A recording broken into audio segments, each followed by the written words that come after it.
Hey there everyone, John here from Press Play Pulse, and today we're diving deep into all the biggest announcements, surprises, and jaw-dropping moments from the Game Awards 2024. Whether you're here to catch up or just relive the hype, I've got you covered with everything you need to know. So let's talk about Shadow Labyrinth. This one really stood out during the Game Awards, and not just because of its dark fantasy vibe, it also features a completely unexpected version of Pac-Man. Yeah, Pac-Man. But not the bright, cheerful guy we all know.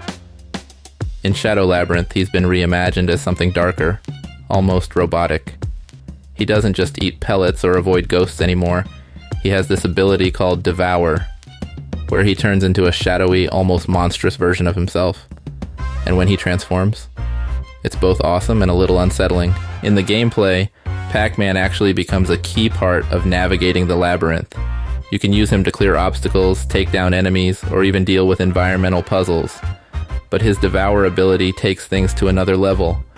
It's like he shifts into this swirling predatory force that fits perfectly with the game's eerie, oppressive atmosphere. Visually, it's wild.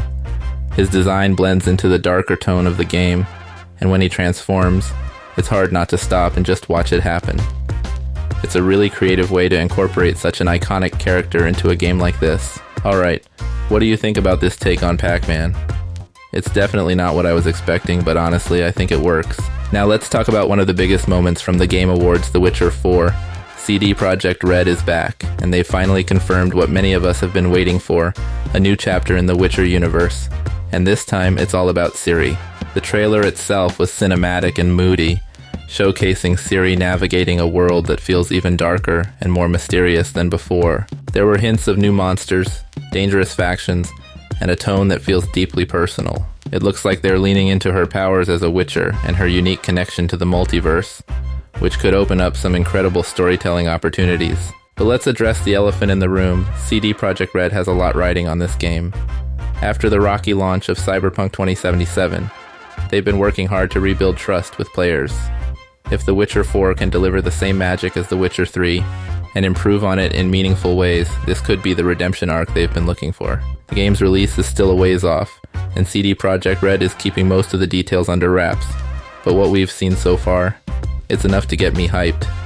This feels like a fresh start for the franchise, and I can't wait to see where Ciri's journey takes us. So, how are we feeling about this? Are you excited to step into Ciri's shoes, or are you going to miss Geralt as the lead? Next up, we have what might be the most unexpected announcement of the night, Elden Ring, Nightreign.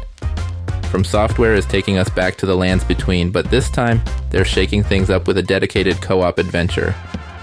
Yeah, you heard that right. Elden Ring.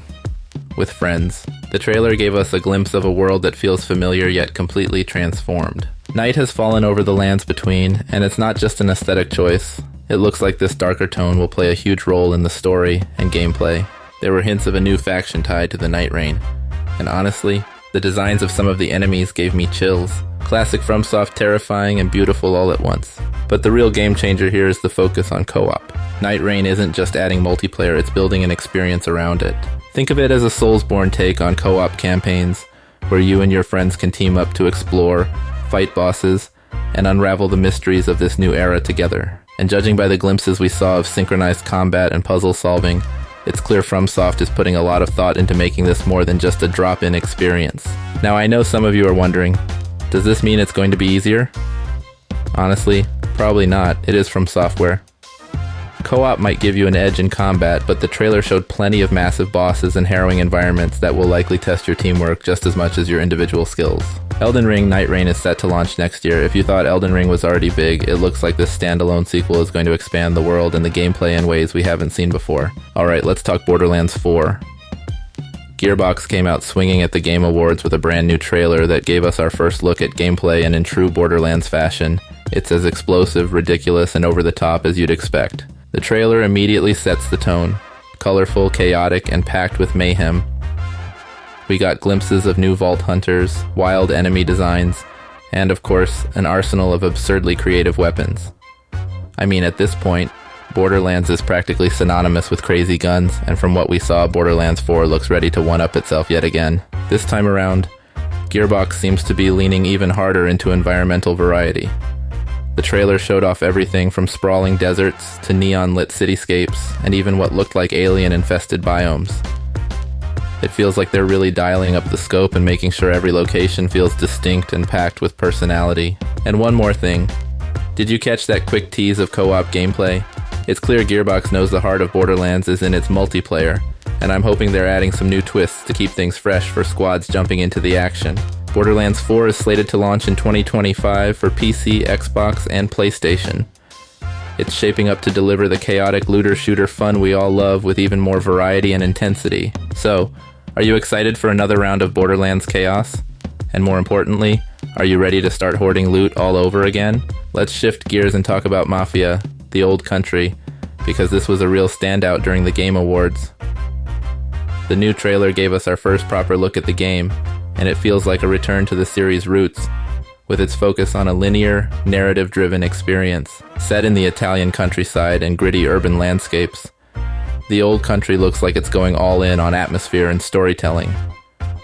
The trailer hinted at a tale filled with betrayal, power struggles, and the dangerous allure of organized crime. It's everything you'd expect from a Mafia game, but the setting and tone make it feel fresh and exciting. One of the most striking things about the trailer was how much it leaned into its historical setting. The architecture and landscapes really set the stage for a story that looks both personal and epic. We didn't see much in terms of gameplay, but given the series' legacy, I'm expecting a mix of intense gunfights, dramatic set pieces, and maybe even some quieter, more reflective moments. After the open-world focus of Mafia 3, it's refreshing to see the series leaning back into its story-driven roots. Mafia: The Old Country is set to release in the summer of 2025, and if the trailer is any indication, it's shaping up to be something special for fans of the series and anyone who loves a good crime drama. So, what's your take on Mafia: The Old Country? Do you prefer a linear narrative, or were you hoping for a more open-world approach? Let's talk about Intergalactic, the Heretic Prophet, Naughty Dog's next big project. This one completely caught me off guard at the Game Awards. Set thousands of years in the future, it's a major departure from the grounded worlds of The Last of Us or Uncharted. But if there's one thing Naughty Dog knows, it's how to tell a gripping story. You play as Jordan A. Munn, a bounty hunter stranded on Semperia, a distant planet that hasn't had contact with the outside universe in over 600 years. The trailer hinted at a mix of survival, exploration, and high-stakes combat, with Jordan trying to unravel the mystery of what happened on this planet while fighting to make it off alive. Visually, it's stunning. The environments shown were a mix of desolate alien landscapes and futuristic ruins, with an eerie, almost oppressive vibe. You can tell Naughty Dog is flexing its storytelling muscles here, blending a sense of isolation with hints of something much larger and more dangerous lurking in the background. One thing that stood out to me was the emphasis on Jordan's character. It looks like they're doubling down on making her story deeply personal, while also setting up a broader narrative about survival, trust, and maybe even betrayal. Knowing Naughty Dog, I wouldn't expect anything less than emotional gut punches alongside the sci-fi spectacle. Intergalactic. The Heretic Prophet has reportedly been in development for 4 years, and while there's no release date yet, it's safe to say this is one of the most ambitious projects Naughty Dog has tackled. If the trailer is anything to go by, it could be the start of a whole new era for the studio. What do you think about Naughty Dog heading into sci-fi? Personally, I think it's a bold move, and I'm excited to see how they make this world and Jordan's journey come alive. And finally, the big one game of the year at the Game Awards 2024. In a moment that caught plenty of people by surprise, the winner is none other than Astro Bot. Huge congratulations to Team Asobi for this incredible achievement. Going into the show, I'll admit I thought the award was destined to go to either Elden Ring, Shadow of the Erdtree, or Final Fantasy VII Rebirth. Both of those games had massive hype and delivered incredible experiences that dominated conversations this year.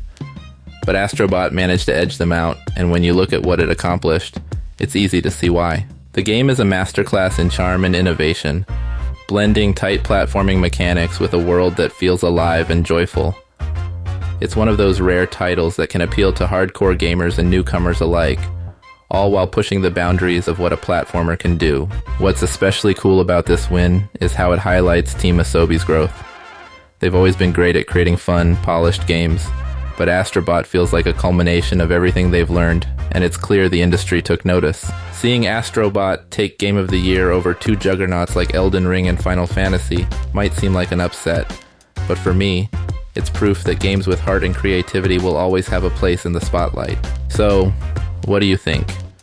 Were you rooting for Astro Bot, or did you think one of the big names like Elden Ring or Final Fantasy would take it? Let me know in the comments. I'd love to hear your thoughts. And that's a wrap on our breakdown of the Game Awards 2024. Thanks for hanging out with me today. Don't forget to like, subscribe, and hit that bell so you don't miss anything from Press Play Pulse. I'll catch you in the next one.